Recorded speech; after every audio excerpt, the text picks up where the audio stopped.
Welcome back, ladies and gentlemen. Today we are doing a live Q&A. We're going to be discussing stocks, finance, anything else in between while I click off the clock and look into the stock market. It looks like the recession fears, the inflation fears, the geopolitical tensions where Putin can't get a grounding in Ukraine, I guess, isn't really demanding much fear anymore. And it looks like all that alleviation has led to some stabilization in the markets. The volatility index is way down. Everyone's enjoying their gains, and I don't know what to think about it other than this is why most people should probably just cost average into the market. The most trading I've probably done in the last week, ideally just Alibaba, which ironically is probably one of the worst performing stocks today, with a few other exceptions out there, like my Toronto Dominion Bank, I think was down slightly today. Haven't really checked the portfolio value, but damn, I'm going to do that tomorrow while I also update you on my cap gains and the honest review of my portfolio, because I've been very pleased to see the likes of Jeremy from Financial Education actually showing like what his portfolio returns have looked like over the last 7 years recently.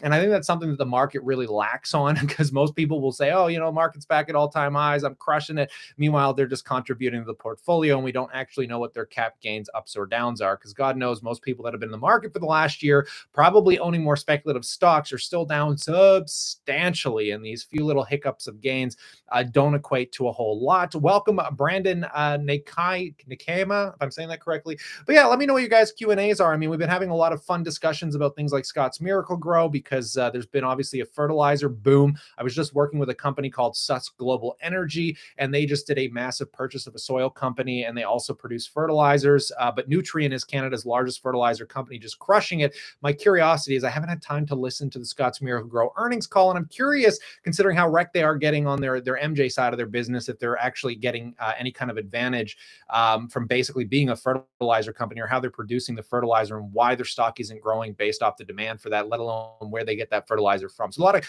curiosity around that. But speaking from the MJ side of things, I mean, I think we saw a little bit of green today, but the general MJ markets were just utterly slaughtered, right? I feel like there's a lot of risk coming into that play, man. I don't know how those things rebound with the competition and the demand there. But anyways, thoughts on Tesla's Gigafactory in Berlin. Oh my God, I just had a long discussion about Tesla with a good guy in our chat group. Tesla, man, the only point that I can iterate on that is buy it for the branding power and the CEO, and know that you're basically owning what should come into value is that auto business, because I mean, they're projected by 2030. I mean, I think Elon pulled back on their initial mission from going from like 20 million vehicles by 2030 to about 10 million vehicles. But I feel like they could actually price power their way into the market cap with the vehicle sales alone. And then all you need is one other of their businesses to take off, whether you're talking energy storage, whether you're talking, self-driving or robotics. Just one of those businesses needs to take off, and oh man, we're back to the moon with that company. I honestly bothers me at how much shit Elon Musk gets. The dude is a living Steve Jobs, and it's just somebody I wouldn't bet against. Obviously, you're paying a pretty precious premium for the value of that stock. But again, you're talking to somebody that's been in it since 2019. I'm by no means an OG, but I highly doubt we're ever going to go back to the 2019 price points, right? So honestly, I keep telling people, if it's a company you want to own, and I'd honestly say if you're in your 20s, valuation doesn't matter here. And I think that's something so many people overlook when they're listening to people like Everything Money, or they listen to kind of these value investors, or even Warren Buffett. The thing that they don't have that you have if you're in your 20s is time and the appreciation of pricing power and just the products actually expanding, right? Because if you're 20 years old today, I mean, you have 10 years and you'd only be 30. You know how far Tesla's going to be in 10 years? And then imagine in the next 10 years. And then by the time you're like 40, I mean, the returns you could get off that. And same with most overvalued stocks. Like, I'm getting a little concerned now because of the scope of my portfolio. And I'm looking for more, I guess you could say, what's that term called when basically like you're Ray Dalio, you're looking for the conservativeness, like the longevity of your portfolio, less about cap gains and stuff. It's kind of where I feel like I'm at in my portfolio, is the preservation of the value rather than like excessive growth. But at the same time, I still recognize that, with the longevity of like, I'm not 60 for 30 years. Sometimes you can overlook growth and understand that like you could have 10 years to not care about it and have time for it to catch up. So I feel like most people in their 20s shouldn't give a crap and should just be buying all these dips. But let's see here. Reincorporating, met with my accountant today, said while you get the 12% tax rate for business income, you still need to pay full tax on whatever the money is eventually you all pulled out of RRSP. I'm kind of confused by that. So you're talking about incorporating a business Or what do you mean by RSP 2.0? So basically, when incorporating a business, this is what I hear a lot of. Like I do this on TikTok, and everyone gives me the same bullshit about, oh, well, you still get taxed on the full amount when you put it into your personal name. But what you don't understand is when you're operating a business, if you're making six figures a year, you're only going to get taxed at 13% on the first half a million. Do you know how much income you're retaining? I haven't got through my corporate tax year this just yet. I think my corporate tax year ends in May. But if I made say 140, 150,000, and I pay 13%, that is a hell of a lot better than being in that upper bracket where you're paying upwards of 30, 40, 50%. And then you can retain the capital in like basically invest it through the corporation, continue to perpetuate that income. And the idea is to never pull it out of the business. It's like doing what do they call it in the US when you're constantly flipping real estate, a 1031, where you're basically just never taking the cap gains out and deferring the taxes into the future. And the idea is to use that money in your business to buy personal things. You don't think anytime I get on a plane, I can do a TikTok about it and it's a write-off. Half my food I'm buying that I'm eating for lunch during my business isn't a write-off. Like you can use that capital in your day-to-day. It does not have to touch your personal name. And then you don't pay any tax on that money. It's all a write-off. Your vehicle, travel expenses, food expenses. Like there's so much opportunity for that capital without having to pay personal income tax on it. And even if you want to deduct and put it into your own name, there's tons of ways to do that tax efficiently, whether you're talking paying yourself a dividend, a salary. What I plan on doing is paying myself just enough to top up my RSP. So then I can take that money out of the corporation, only pay 13% tax, plop it again, deferred into the RSP, and continue to perpetuate that money into the future, right? The whole idea behind running a corporation is to kind of sustain as much cash in your power as possible. Who do you think is going to invest that money better? Would you rather pay the tax up front or have full control over it and do whatever you want and then decide how it comes out into the government's eyes? I mean, there's just so much to play around with. It's very convoluted. You need a very good accountant. And I don't recommend corporations really unless you're making six figures a year on like your own business, because it's hard to make up for the expenses. Because even though you're saving so much in tax, I mean, my corporate account is probably going to cost me $1,000. Running just the operations through a website, which is very complicated, still is like $200 a year, all adds up. But corporate, honestly, I hear so much bullshit about it, but from somebody that's doing it, I will do a full update and tell you guys how this kind of pans out. But trust me, my accountant told me you should be doing this. I mean, we had this discussion when I showed him how much money I was making. He's like, you need to incorporate, man. There's going to be a lot of tax benefits. So you're retaining that money, but you need to pay the rest of your tax when you pull it out later. But the thing is you don't have to pull it out. You could, so think of it this way. If you use a corporation like it's its own entity, think of it this way. Even when I die, do you know what's easier to hand over that money in? Do you think it's easier to get your money out of your hand as a personal person when you die and give it to your family? Or do you think it's easier to have a corporation give it to your family? Like your family takes over the business. It's way easier because all you're doing is handing over shares.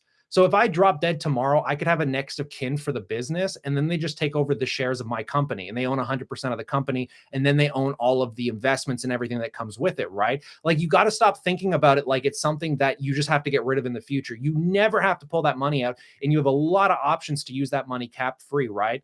Like say I want to buy a Rolls Royce. You think I'm going to do that in my personal name? No, it's a business expense, baby. I'm using it for business. I make videos on it. I'm going to do everything I can to write that shit off.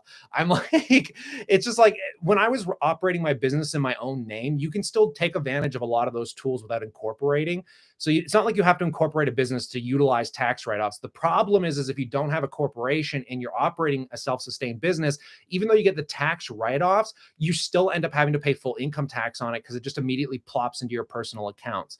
Like if I could sit down, I should pull up my whiteboard and I could run some quick math for you and just show you the difference on 100K and like how much you end up keeping when you add up the because again, people keep forgetting that let's say a car costs 30 grand. For you, it doesn't cost 30 grand because you have to make the taxable income. So that means, you got to come up with what, $40,000.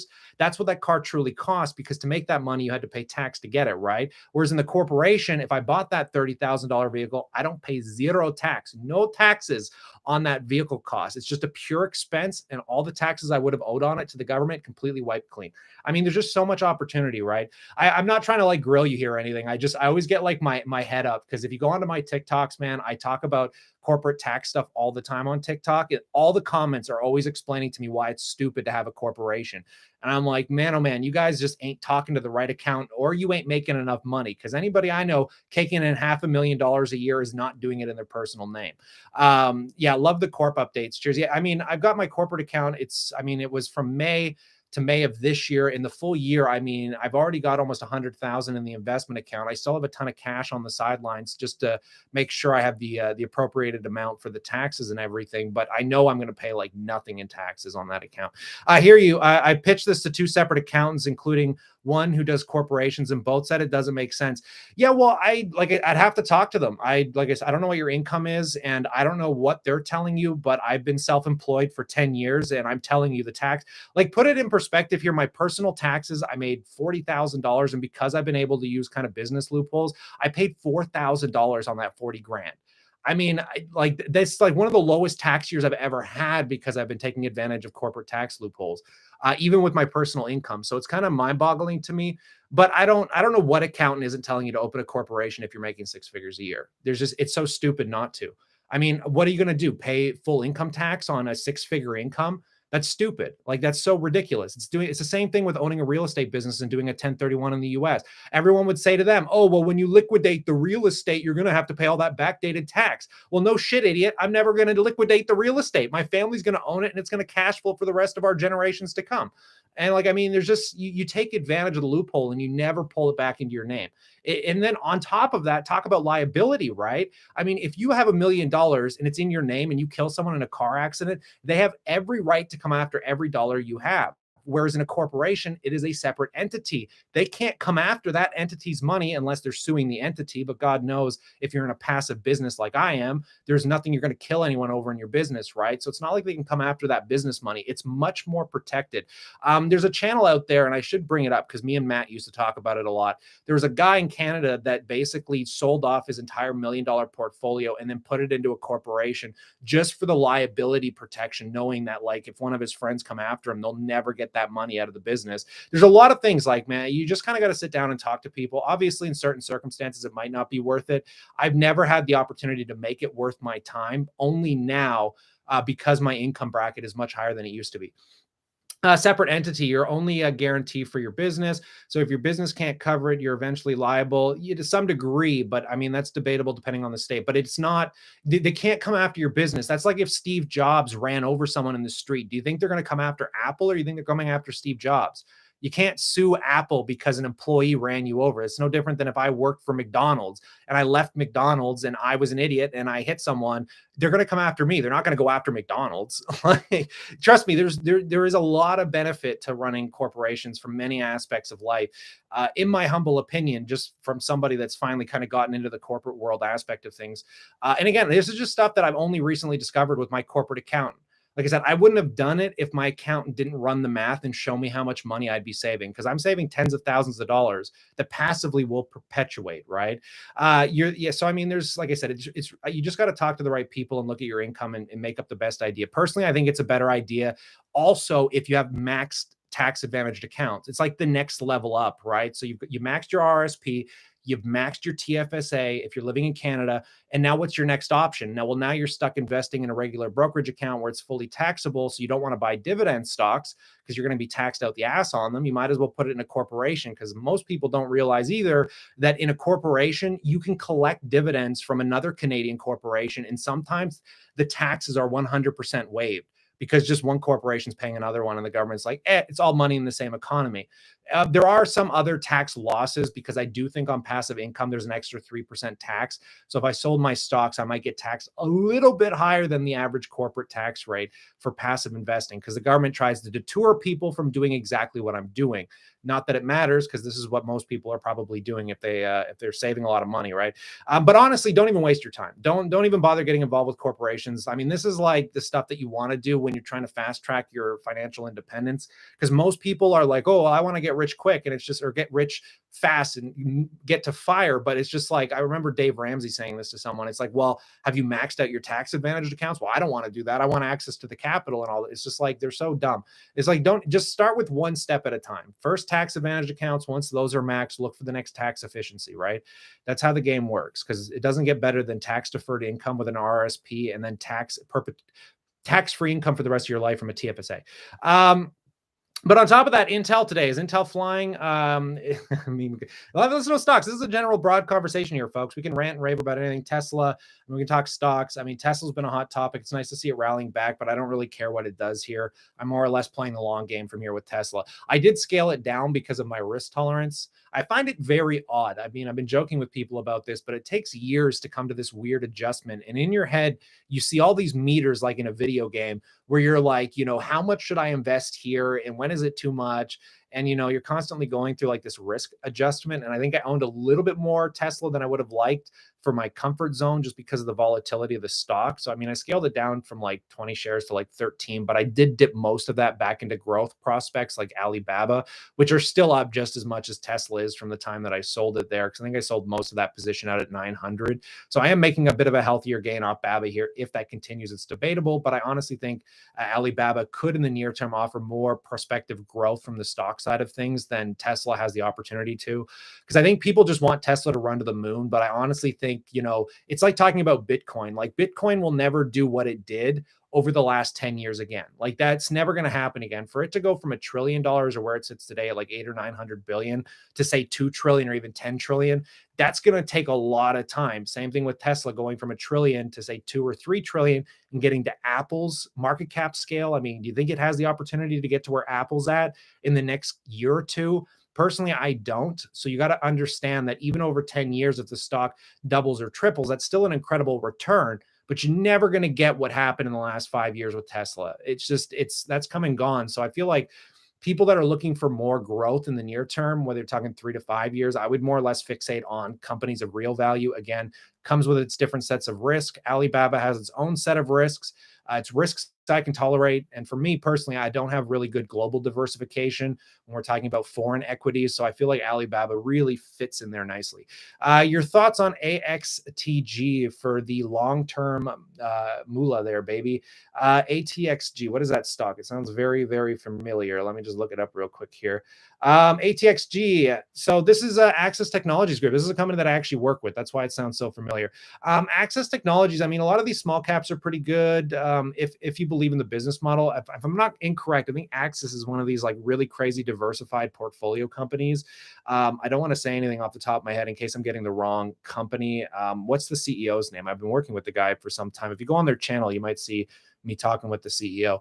But yeah, when it comes to the small caps, man, when you're looking for the future potential of them, I think you really want to go listen to like Jeremy from Financial Education, because you're paying for it in volatility, right? Volatility equals better return. But I mean, in these markets, I have a hard time trusting small caps at my scale. I've literally kind of evolved really far away from small caps, and now I only play in the realm of large cap stocks because I want wealth preservation. I'm happy getting a 10% return from here. I think I can do better than that, but even a 10% return on 400 grand is 40,000 a year. Plus I'm making an incredible income off my business to continue to contribute. So I really don't feel like I need to be chasing those kind of Jeremy from Financial Education stocks. I'm not like me, Kevin. I'm not aspiring to be a billionaire. I would just like to reach financial independence sometime in my mid 30s. And I feel like I can get there without taking on excessive risk, right? How will Canadian real estate dropping 24% affect RioCan? It won't. The reason so look, this is the big problem with REITs, right? Like I feel like REITs are my favorite exposure to real estate because let's be real, with $20, you can own this massive portfolio of real estate that will cash flow if it's the right real estate pretty much for the rest of your life. The problem is that the REIT market is completely disconnected from the underlying assets of the real estate. It's like you own real estate, but you don't. Because I mean, think about it. Go look at what Canadian real estate did in the last 2 years. And then go look at RioCan's chart. If the fundamentals of RioCan's underlying assets have pretty much doubled in value, how? Because the stock itself isn't at all-time highs. I mean, I can point out 10 REITs that only trade off public sentiment, right? It's kind of like these closed-end funds. It's kind of what it reminds me of. These, if you don't know what a closed-end fund is, it's basically like an ETF, but the ETF isn't directly connected to the assets they own. Like if they're buying Apple, Microsoft, et cetera, you're not really buying into those companies individually. You're buying the company as an ETF company, like a management company. And that's where you get the NAV price, as it's called, where you see the disconnect between the underlying asset value, like the total market cap values, versus the market cap value of what you're buying into from the management and the ETF standpoint. That's why like you should really stick to your Vanguard indexes, because Vanguard, From my understanding, don't quote me on this, but basically when you buy a Vanguard share, if there's no liquid shares on the market, they issue new shares. They take the money that you give them and they directly liquidate it from top down into all those assets. So you directly have exposure to them. Whereas with REITs, I don't feel like it operates exactly the same. I just don't feel like you have the same kind of like direct exposure to it because it's on a third party market. So even though real estate can boom or bust, the REITs don't kind of follow cyclically the same way. And don't get me wrong, if we go back into like a 2008 financial crisis, obviously REITs are going to get drastically hindered. But I'm still highly bullish because the reason I like RioCan so much is because through the last pandemic or this pandemic, last pandemic, through the recent pandemic, they basically really fixed their balance sheet. I mean, they paid down a massive, I think like $1 billion worth of debt. They really cleaned up their asset to liabilities. They have $1 billion in liquidity. I mean, they added so much available cash flow to the balance sheet on top of getting rotating credit. So I feel like they have a lot of opportunity to take advantage of deals that may come up if the market corrects. On top of that, guys, they already own all the development. I mean, all of their development is pretty much sold out to 2025. So it's just like, I don't feel like you can lose money buying RioCan. Now, obviously the stock could lose you money, but the underlying business, I think that's going to be robust for the next 10 or 20 years, no matter what the Canadian real estate market does. So I'm very patient with it. I love REITs in general. Like honestly, they're one of my favorite aspects of the market. I know you usually don't get the same kind of capital performance if you're looking for higher yield, but there is some exceptions out there. I mean, you can go look at things like, for example, Stag Industrial. And honestly, it's such a great way to get exposure to overvalued companies. Like use Smart Centers as an example. Presuming you understand the balance sheet well enough, look at Smart Centers because they're giving you, I think, 30 to 50% exposure of their tenant bases is Walmart. Same thing with Stag Industrial, right? Like Stag Industrial has exposure to like their largest tenant is Amazon. On top of that, guys, I think they even like do warehousing for Tesla, BMW, a lot of the auto companies, a lot of the shipping companies. So it's like you're getting the benefit of basically these companies that are overvalued that like are hard to want to buy here. Like Amazon's expensive, right? But you can get Stag. And in these rare examples from where I picked it up, I'm still trading up like 40% on the stock. I've only owned it for like 2 years. And on top of that, when I bought it, I got over a 4% yield on it. So I'm like, damn, I'm getting like better returns than Amazon's shown for the last 2 years off a REIT that gives me direct exposure to Amazon. And I don't think Stag's business model is going anywhere, right? But I purely look at them as cash flow.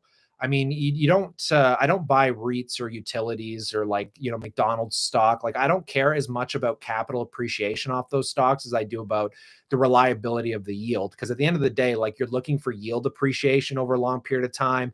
And you're looking for companies that even though the stock might not go up, they ain't going anywhere because that's the point of them is to cash flow in perpetuity to reach financial independence, right?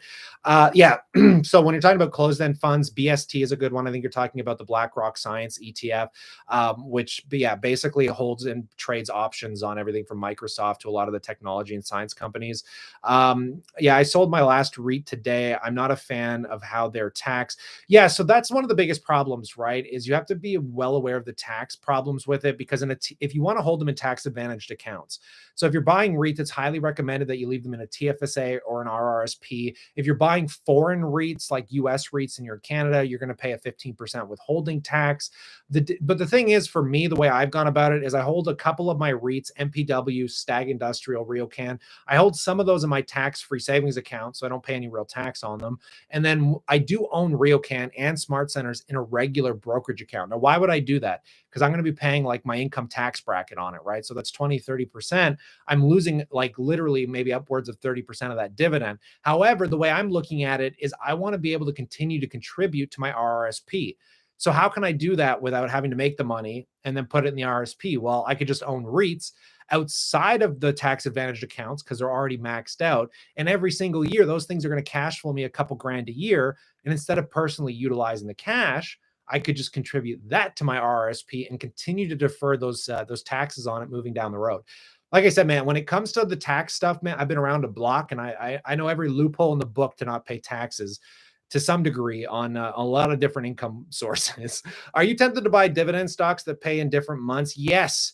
Oh my God, to balance out your income, for example, BMO paid you. So that's honestly something that's been bothering me a lot lately is when I look at my RSP and my TFSA, obviously, because most of the companies I hold, they pay out quarterly and they pay out on the same quarter. So like coming up in April, I'm going to make over $1,000 in dividends. Whereas, the month after that, I might be bringing in a couple of few $100 off the REITs and things that pay monthly. So I've actually been looking, that's why I'm so intrigued by companies like McDonald's because they pay on off time periods. And obviously, like it doesn't really matter as much because I don't need the cash flow, but there is a nice feeling of having consistency in payments month over month. Because I mean, obviously, when you get to retirement, it's not fun waiting for 3 months to get that allotted paycheck. Obviously, you could stretch it out and make it work, but I feel a little bit more at ease. It's kind of funner to see the monthly payments average consistently. But right now, it's not the biggest concern, but that's why I want to start adding dividend stocks like McDonald's. Do you pay any taxes on your US REITs and an RSP? That, sir, is a phenomenal question. I do not own any US REITs in the RSP, but what's really cool from my understanding is you don't pay withholding tax on any US company in an RSP. And I don't know if that's true with REITs specifically. There could be an exception I'd have to look into. But honestly, I've also realized you don't really pay withholding tax on most US companies. So REITs are so far the only exception I found where you pay withholding tax because I don't pay withholding tax on Apple, Microsoft, Southern Company, and they're just in a regular tax-free savings account. So the tax laws on that are really weird and something you might want to call the CRA about. But also going to add BMO. Yeah, I just started investing in the stock market and it's so frustrating. 3 grand in and still in the right. So look, to be honest, man, like I tell this story. I'll talk about it tomorrow when I break down like my charting of like how much I've actually made without my capital contributions. But I always go back to like my first year and 4 months of investing. I didn't make a dime. My portfolio dropped 40%. What you have to realize is 3 grand honestly is nothing.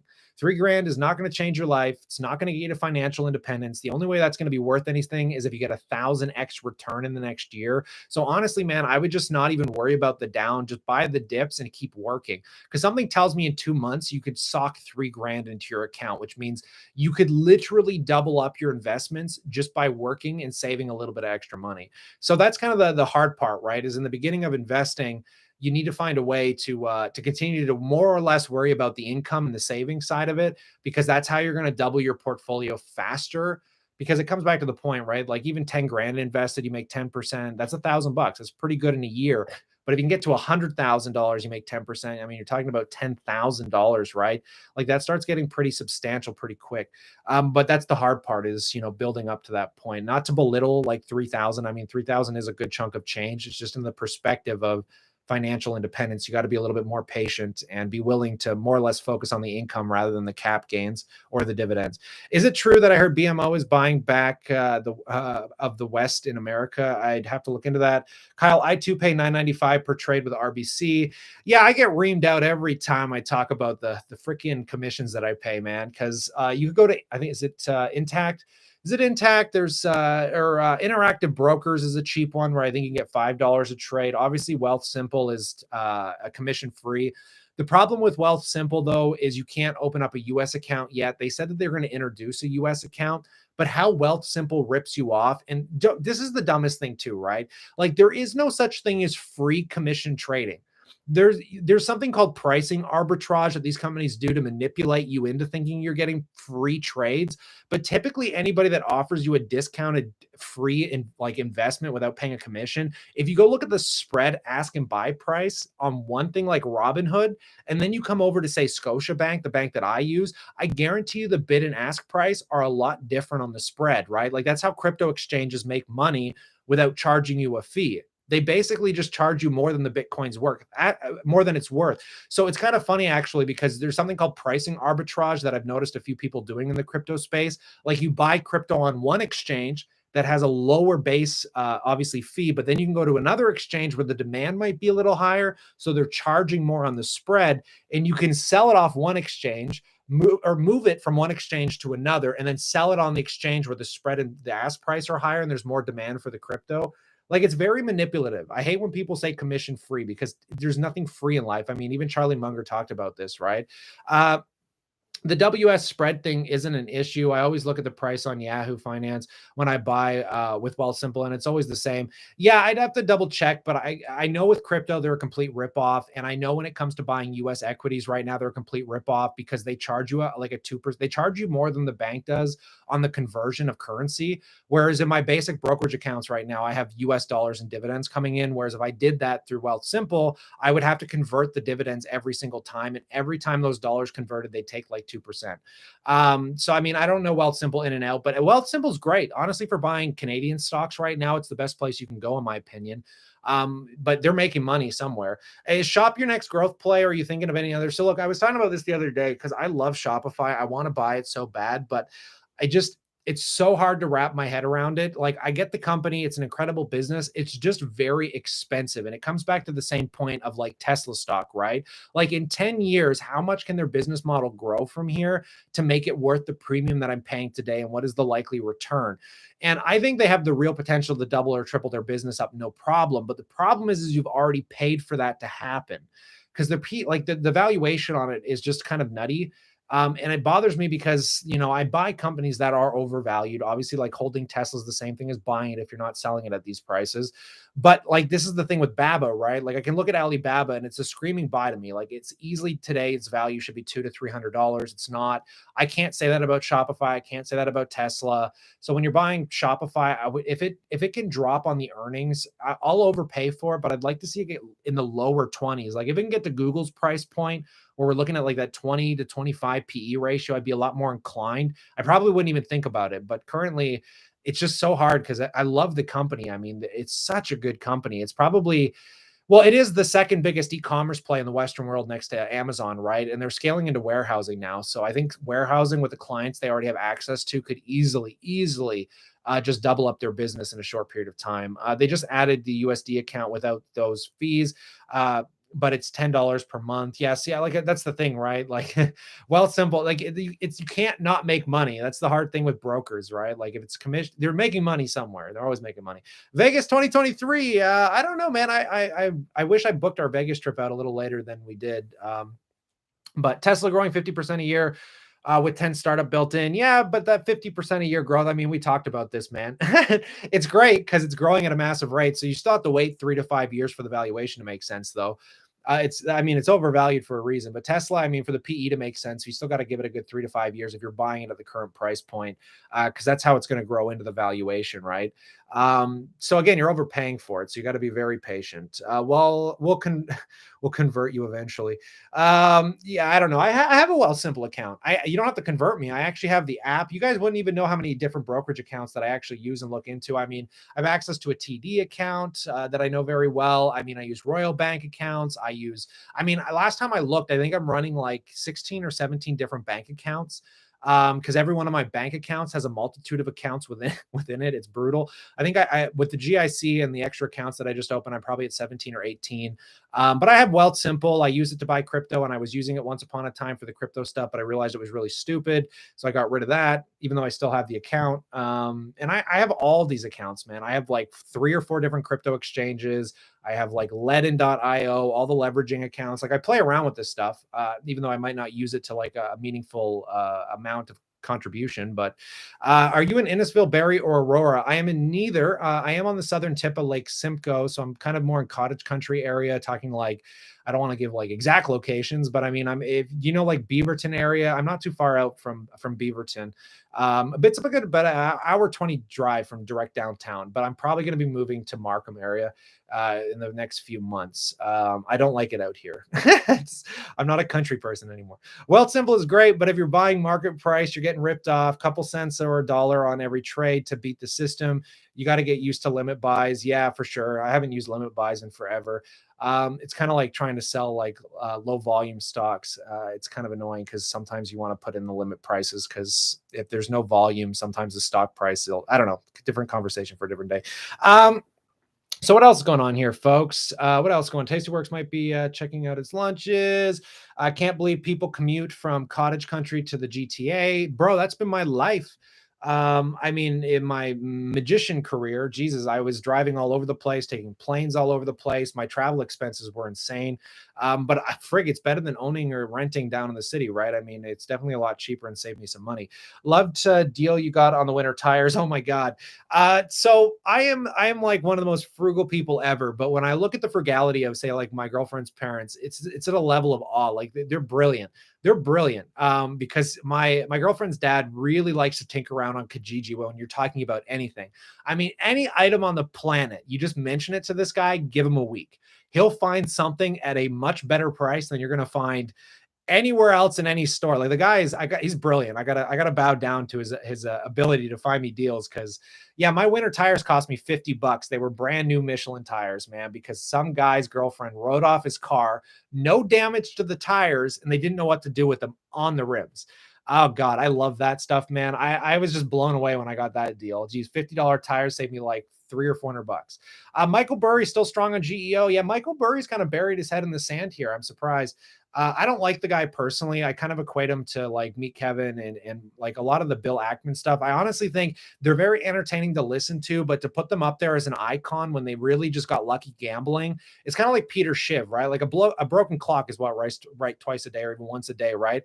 So I mean, Michael Burry is still holding obviously like the prison stocks and a lot of the companies he thinks are undervalued, but the dude, I don't know. I just don't like his investment style. And even in 2008, I remember watching the video on his documentary there when they interviewed him, and he's like, "Some of my clients still hate me." They're like, "Why would they hate you? You made them so much money." Well, maybe it's because you're a speculative asshole. Like, I mean, a lot of people made a lot of money off of him and still didn't like the guy because he gambles. And like I said, how many gambles has he done since then that have made him that kind of money? Like sometimes you just get lucky and you get right. And he almost lost that gamble, right? Because so many people were driving down his door saying, "Give me my money back. You're wrong."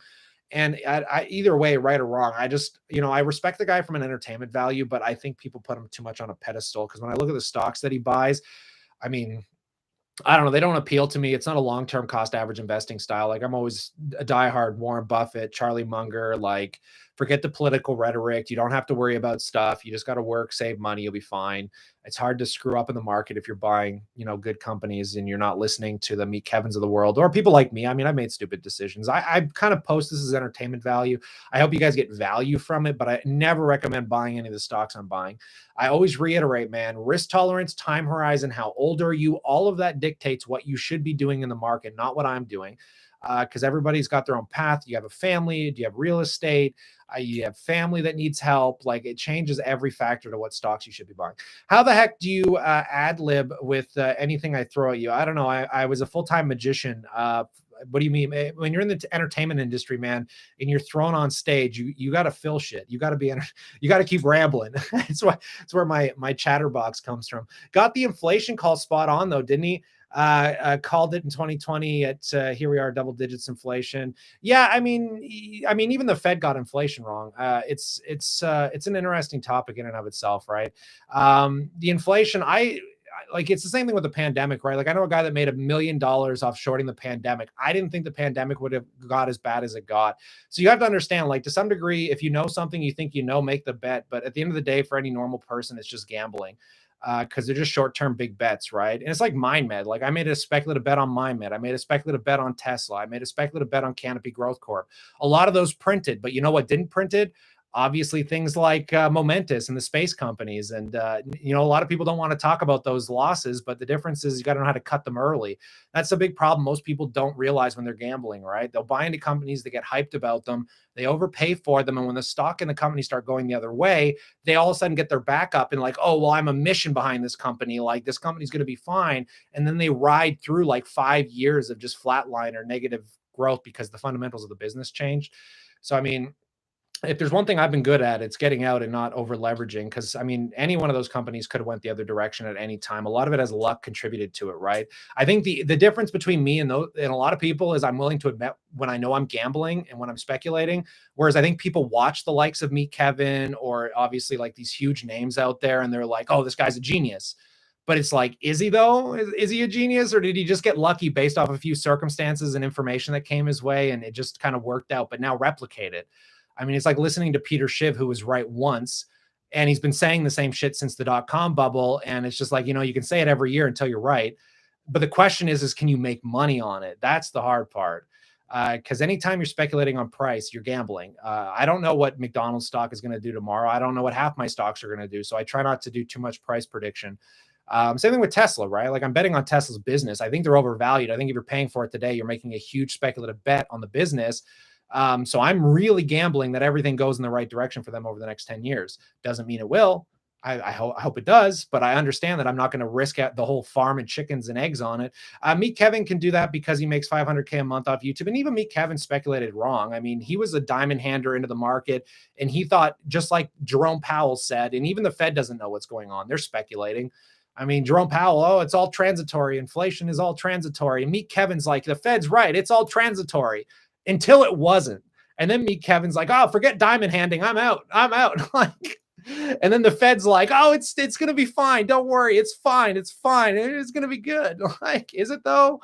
How do we know? Nobody knows. I'm not betting on that shit. I'm not that kind of investor. Meet Kevin's purely playing off what the Fed does. Every time that guy talks, it's all about the Fed. And then you listen to Charlie Munger and he's like, we don't make investments off what the political rhetoric is at the time. We try not to predict the tides. And that's what Jeremy keeps saying about Meet Kevin, right? Like, why are you trying to predict the tides when the easy thing to do is just buy, hold, and diversify, and you'll do just as fine. Arguably, you'll do better because I don't know many people that can do what Meet Kevin did successfully over a long period of time. And even he has had a lot of problems with his success, right? Like, I feel like I wish Meet Kevin would update his total cap gain performance because I think he said that the only stock that made him money last year was Tesla. If it wasn't for Tesla, he wouldn't have made the $30 million cap that he got. And then his portfolio dropped by 30% and he was at like 20 million or something, right? It's still admirable for what he's doing, but for what he does, it's outside of my risk tolerance by like so many metrics. And again, Meet Kevin comes from a place of having a crazy diverse real estate portfolio. The guy's worth millions. He can do what you shouldn't be doing because something tells me you don't have financial independence. Something tells me you don't have $1 million banked and you shouldn't be leveraging the only 10, 20, $100,000 you have in Tesla and Phase and all the Meet Kevin stocks, right? Like there's just too much risk with that. So you got to be real careful what you're doing listening to YouTubers. That's why I keep saying, man, don't do what I'm doing, but take some advice from it and work it into your own strategy. Could you speak to how you weight things in your portfolio? So obviously, over time, this has been an evolution for me because I've been picking individual stocks and trying to handpick them at selective times. In the early days of me building my portfolio, I literally was so core focused on 1 to 3 stocks a year. I'd always say, look, I'm going to pick 1 to 3 stocks and I'm going to spend the whole year building them up. And then the next year, I'm going to add another company, right? And then I try and look at different aspects of different sectors of the market. Now, I only play in sectors that I personally like. Like I don't have full diversification from sector allocation, because obviously you should own all the sectors, but primarily I just like real estate, consumer. Well, I own a lot of them, right? Consumer staples, healthcare, financials, a little bit of crypto in there. But the only way I do it now is I just use my spreadsheet and I just look at where I'm overweighted or underweighted. Like right now I'm heavyweighted tech, but honestly, heavyweighting tech doesn't seem exactly as it sounds. Because if you buy Apple and then you buy Tesla, they're not exactly the same kind of conditioned businesses, I would say, in the same kind of category. So, I mean, it's like Microsoft, right? Like Microsoft is more into gaming, you get cloud computing, you get like a whole different facet of business models. Same thing with like they're kind of similar, but the synergies are there, but they're still different companies. So I don't know if I would define them all as one weighted sector. That's why I'm kind of overweight technology, I guess, because I'm like 25% right now weighted technology. But it's hard to, because Tesla's like a diversified ETF in and of itself. Actually, I should point out to the guy, I think he's gone. If he's still in here, we just did a live stream talking about Tesla, and it was really funny because he made a joke that I don't know why Kathy Wood tries to basically, diversify this ETF when the only stock she should hold is Tesla. Tesla is what ARK wants to be. They literally exemplify everything that ARK preaches. So if Tesla's a full-blown ETF of companies that gives you access to crypto, robotics, the clean energy future, a vehicle industry, like why does she need to try and own 100 different stocks and then diversify them so they're no bigger than 10%? It's like, if you want to be Kathy Wood, then just buy Tesla. You're basically just unlocking her entire strategy in one stock, which is very intriguing. I thought that was a really good anecdote that he offered. But I still like Kathy Wood. I'm thinking about buying into the ARK Genomic ETF again. Healthcare to me is probably one of the, if you wanted to bet, and I'm going to say this pretty broadly. If you wanted to make a bet where I think you could make 1,000% gains highly easily over the next 10 years, and you're going to have to be very selective about what you're buying, go to the healthcare sector. I deal with a lot of people in the healthcare sector that are working on like soft tissue sarcoma cancers to basically make cures for those people that are curing MS right now. And they all describe the healthcare sector as being exactly like the dot-com era was in the 1990s, because for the first time ever, thanks to genomic sequencing, genomic editing, all that stuff, it's leading to an evolution where we're able to basically put pig organs in humans and get rid of diseases. Like if you go back to the 90s, cancer, if people still say it today, like cancer is one of these things they just make money off of. They're never going to cure it.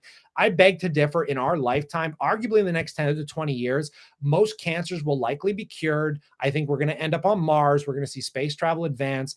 But the thing with healthcare, guys, is these companies don't trade for high values, but they're multi-trillion-dollar market cap capabilities, right? So this is the thing that I keep saying about MindMed. Like the psychedelic industry, I still think has some of the greatest potential in the healthcare space. Like I'm looking at so many healthcare sectors where you're like, damn, I don't know how this isn't going to be like, I honestly me and Matt talked about this in the past, that I think in the next 30 to 50 years, healthcare companies are going to make up the majority of the S&P top 10 weightings, because it's just these new evolutions in healthcare are too profound, and the market cap capability affects every single human, whether you're talking mental health, organ failure, cancer, diabetes.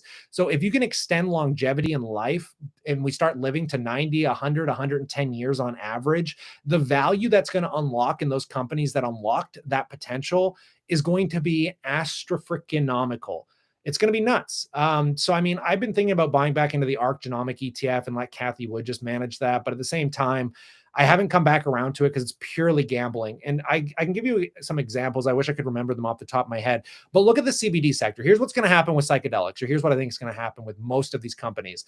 I've been seeing it happen with CBDs because most people don't know there's more value right now in the MJ side of the medical business, because like, you know, when people were getting the jab, you know, the J&J or the Pfizer, there were some kids having side effects of what was called myocarditis, which is basically heart problems, heart failure within extremely young people.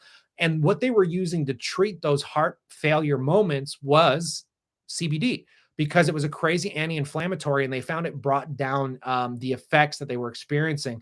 So there was a company that was actually dedicated to this, and it was trading for around $1 billion, and it recently got bought out for $10 billion. So it was a 10x value in one buyout. Boom. Because they got through phase trials and they proved that CBD is an incredible anti-inflammatory. Same thing is going to happen with all the psychedelic companies, the ones that are good anyways, because they're trading for $500,000 to $1 billion. They have easily $1 trillion market cap capability ahead of them. That's like the total. I don't even know, the mental health sector is huge. So what happens is that they can get to phase 3A, phase 3B trials. All of a sudden, the big players that don't want the risk, right? Like it's the little guys that take on all the risk. Then the big players see that they have real potential, and they come in and say, hey, you've done all the hard work. Let us just pay you off. Like, you know, here's 10 billion. It's a lot of money. You'll be happy. Everyone gets rich. They take those drugs and then turn them into multi-$100 billion drugs, right? So, I mean, there's a lot of capability right now, I think, in the next 10 years to 1,000x your money in those kind of companies. But again, more risk, more reward. You have to sit on them. The stock's price doesn't matter until that happens. You're still talking, laugh my ass off. Geez, yes, I ramble. This is a rambling series, man. Don't come onto my live streams unless you expect me to ramble, baby. Emerge ETFs are Canadian ARC clones. I invest in down huge. Come on, Jeremy, financial education, TTCF, Planet 13, Honest, Corsair. Yeah, he's way more into the speculative small caps than I would love to be. Could you speak on, so the weighting of the portfolio, me, Kevin, every video market crash, I can't watch them anymore. Yeah, but that's clickbait, man. I talk about market crash all the time. I mean, it's entertainment value, right? Because unfortunately, every time you put market crash in the title, you get like 10 times the views for some reason. I feel like, people will eventually burn out, because Meet Kevin's high rise just came, and typically we have these burnout periods, right? Where all of a sudden everyone was talking about Meet Kevin, and you're already starting to see his views dwindle away from a month ago when he was like the largest topic conversation. He seems to think the market is completely bottomed here, and I'm still somewhat skeptical. I think the fears have alleviated and people are comfortable investing, but we're still in the eye of the storm. That's kind of how I feel like we're sitting at right now. I mean, I don't, if Putin loses this war and it comes to an end, I think the markets rebound immediately. If Putin decides not to end the war and takes it to the next extreme, whether we're talking obviously anything from, don't want to mention it, but nuclear or biological weapons, I mean, we're back into another crazy period, right? Or inflation. You know, if the Fed's been wrong on inflation before, what if they're wrong now and it persists? And then the Fed's forced to put us into a recession. So I mean, I feel like we've kind of hit the worst of it when we're talking about consumer stapled companies like Clorox. Because I mean, these companies still haven't fully feel the effect of it all, right? Like, I mean, Clorox is just getting slaughtered on their margins trying to put products together.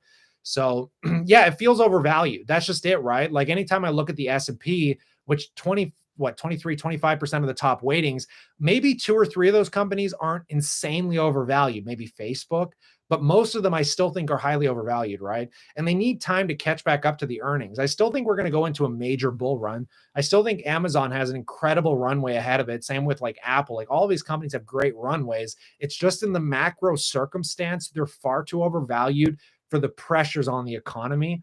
So hopefully they price correct in the macro so you can buy the dip. And then we go back into the next 2 or 3 years where the fundamental business starts to continue to grow. And, you know, then we can go back to all-time highs and things will be popping.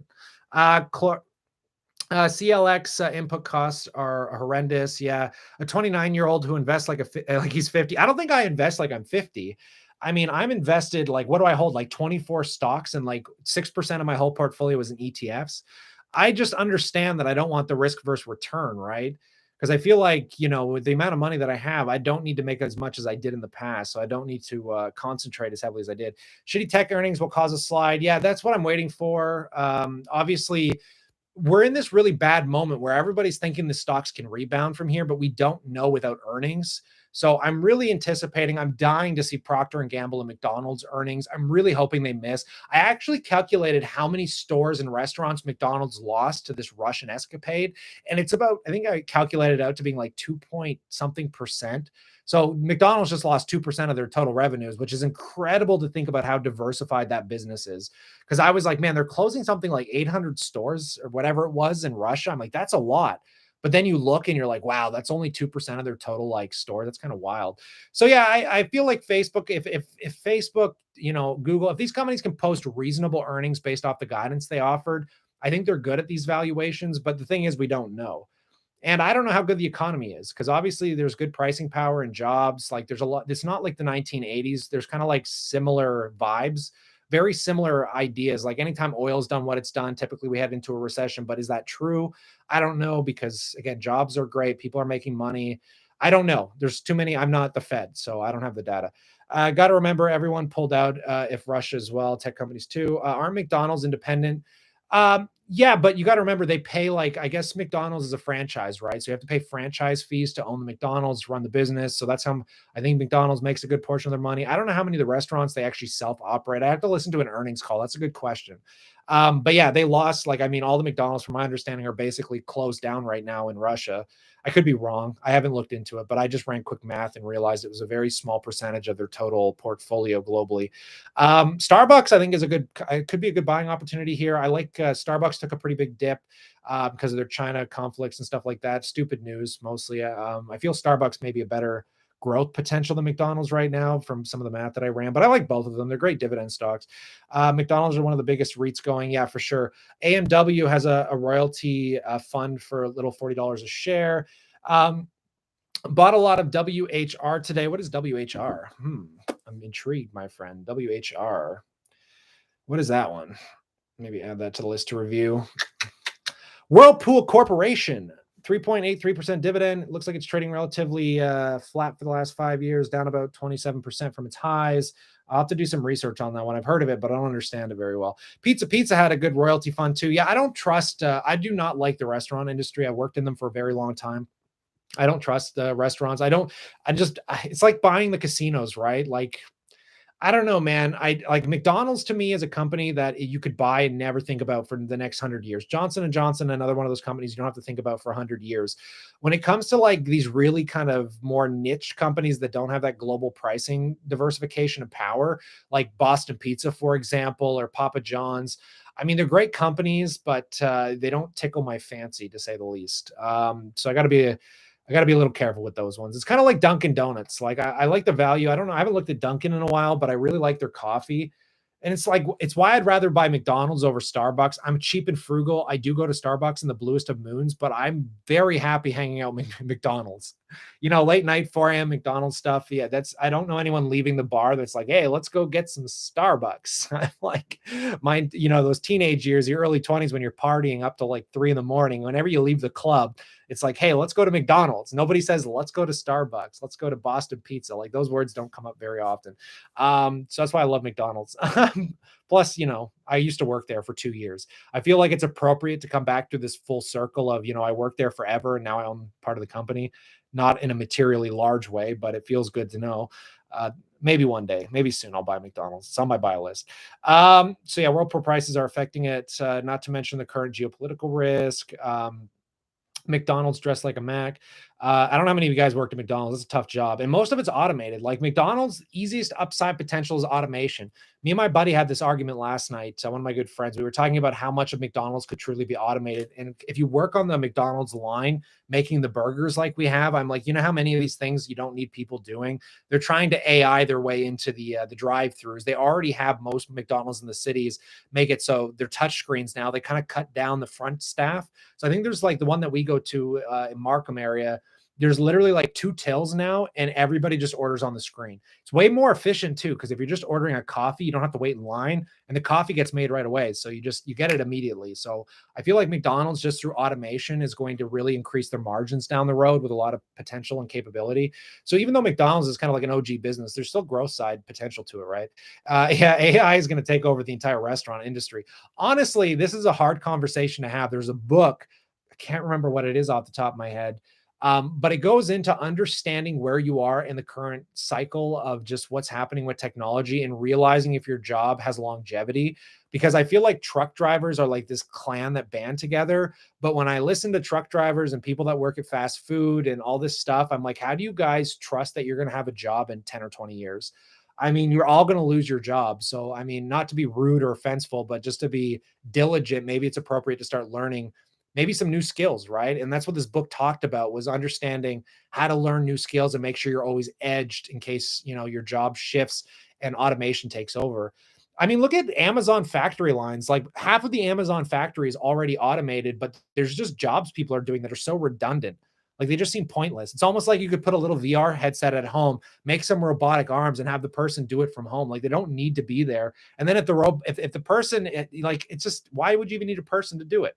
If you have robotics that are that advanced and AI is good enough, just teach the machine. Like, have you guys seen how good robotics are these days? Like they're nuts. Like the stuff that they're using for surgeries these days, like just the factory lines at Tesla are mostly automated. And it's just nuts watching these arms do these very particular jobs. It's very intriguing. So what do you need? You can replace like 3 of the kitchen staff at McDonald's and just have one robot and then have one guy overseeing it and filling the machines up with food so they can distribute. I mean, it doesn't, like, you can easily cut staff down. CLF going to $40 by the end of the month. Ooh, some guy's making a big bet here. I try not to put price targets on things. I think Alibaba, realistically, by the end of the year could be worth $150, but nobody knows if the rhetoric doesn't change. Alibaba is the only stock that I really like betting on. Still here. Great chatting with you. I appreciate it, Investment Club. I'm going to get out of here in a sec. Cleveland Clift Inc. That's one that I haven't heard of before. CLF. New York Stock Exchange trades for a PE of 6, $17 billion company, and is pushing all-time highs. I'm going to take a look into this after the stream. Thanks for the heads up on that one.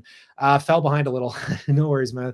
No worries. I can't wait. I don't know if you posted the video. That was a really good, maybe I'll pull it up real quick. You guys should check out Investment Club's channel because me and him just did a really fun conversation together about all kinds of stuff. Maybe I'll share his YouTube channel and see, because have you posted our little chat we did the other day? Did you make that go live yet? Let me take a look-see-loo here. But either way, I'll share your channel. People can check it out. Subscribe. Go check them out. Kyle, who's your fave Canadian YouTubers? I like them all. I like all finance YouTubers. I listen to a lot of real estate guys right now on TikTok. I love Brandon Beavis, obviously. A Griffin. Who else is there? There's a few guys out there. What's the guy's name? There's this multi-millionaire guy that inspired me so early on. And he was the guy that basically incorporated and then put all his finances and stocks into a corporation. And I think him and his wife moved from Canada. He was probably one of the best Canadian YouTubers of all time, and it really hurts me inside. I can't remember the channel name. Why don't you have Maddie do a podcast instead of a Friday live stream? Yeah, there's options. It's just finding time, brother. Time is brutal. I'm time for both of us. We both work full-time jobs. It's kind of crazy to think that I conduct like 20 interviews a week in between me doing these YouTube videos. And my girlfriend gets a little frustrated because sometimes it bleeds over into the weekend. So I basically work morning till night, 5 days a week. And then on weekends, I take a break. But on that note, folks, I'm sure many of you are tired of me rambling on about nothing. This is just a continued live stream, open Q&A. I appreciate you all coming out. I look forward to doing more of these. I might try and do one of these a week. Sometimes I don't like doing them because I get too personal and I hate talking about personal shit. I'd rather just keep it about finance. So I kind of removed that last stream. So congrats to anybody that saw me pouring my heart out over my frugality and shit. But on that note, folks, stay cool, stay awesome, and I'll look forward to catching you in the next one. Peace.